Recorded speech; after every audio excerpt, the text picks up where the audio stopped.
By the late 1940s, America's roads were changing as fast as its culture. The war was over, prosperity was booming, and drivers wanted more than just dependable transportation. Cars were becoming symbols of style, speed, and status. Detroit's Big Three, Ford, General Motors, and Chrysler, had the money, the factories, and the engineering muscle to set the pace.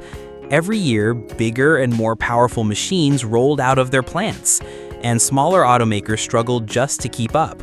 Studebaker, the stubborn outsider from South Bend, Indiana, was in a particularly tough spot. They were respected for reliability and handsome design, but under the hood, they were still relying on straight sixes and straight eights, engines that suddenly felt outdated in the new horsepower-hungry market. Without a V8, Studebaker risked fading into irrelevance. But here's where the story gets interesting.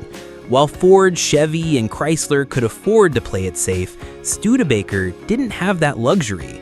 To stand out, they had to be bold. And bold meant doing the unthinkable for a company their size. Building a V8 engine from scratch. No borrowed blueprints, no hand-me-down designs, just raw innovation. In 1951, that gamble paid off with the debut of the 224 cubic inch V8. On paper, it looked modest, 120 horsepower and about 190 pound-feet of torque.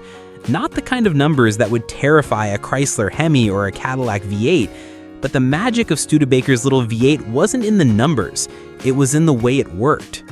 The engine used a short-stroke overhead valve design that gave it a lively, smooth character. Unlike some early V8s that shook and rattled when pushed, the 224 spun willingly up the rev range, eager and refined. It was compact and lightweight, which paired beautifully with Studebaker's aerodynamic bodies like the Commander and Champion. Those cars were sleeker and lighter than many of Detroit's bulky sedans, meaning the 224 didn't have to work as hard. Behind the wheel, the result was a car that felt nimble, quick off the line, and comfortable at highway speeds, all with fuel economy that undercut the thirsty giants from Detroit. For many drivers, this was a revelation. One Studebaker owner recalled in a letter to an enthusiast magazine how his 1953 Commander with a 224 could outclimb his brother-in-law's Ford V8 on long mountain grades. Not because it had more raw power, but because it held speed without overheating or straining. In the new world of cross-country driving, where families were discovering the open road, that kind of reliability mattered as much as horsepower bragging rights. And it wasn't just on the highway where the little V8 proved itself. Studebaker tested the 224 in competition. In the rough-and-tumble early days of NASCAR stock car racing, many cars didn't survive long-distance events. Engines overheated, parts broke, and only the toughest machines finished. Studebaker V8s rarely won outright, but they finished, and finishing races earned respect. For an independent automaker, just showing up and proving durability was a statement. South Bend could build engines that kept going when others gave up. At small-town drag strips, hot rodders discovered another side of the 224. With a hotter camshaft, bigger carburetor, and free-flowing exhaust, the little V8 could surprise much larger engines. It became a kind of budget-friendly sleeper motor, unassuming until it humbled overconfident rivals. These grassroots racers helped cement the engine's reputation as a fighter, an underdog that could punch above its weight. But perhaps the smartest move Studebaker made was thinking ahead. Their engineers knew they couldn't afford to redesign a V8 every few years, so they overbuilt the 224's block, leaving plenty of room for growth. Over time, that same architecture expanded into 232, 259, and 289 cubic inch versions. By the early 1960s, Studebaker was even bolting on superchargers, creating the high-performance R-Series engines that powered cars like the Avanti and Golden Hawk. All of that traced its DNA back to the little 224. So why didn't the 224 stay in the spotlight? The answer is simple: marketing.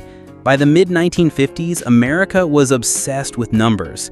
Buyers weren't comparing horsepower to weight ratios, they were comparing cubic inches printed in glossy brochures. Against a Chevy 265, a Ford 272, or a Chrysler 331 Hemi, Studebaker's 224 just didn't sound impressive. so the company quietly phased it out in favor of larger displacements.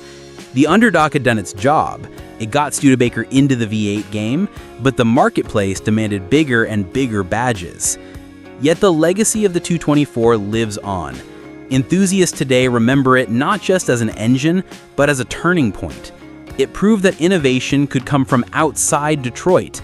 It gave Studebaker credibility, durability, and a foundation for nearly 2 decades of performance engines.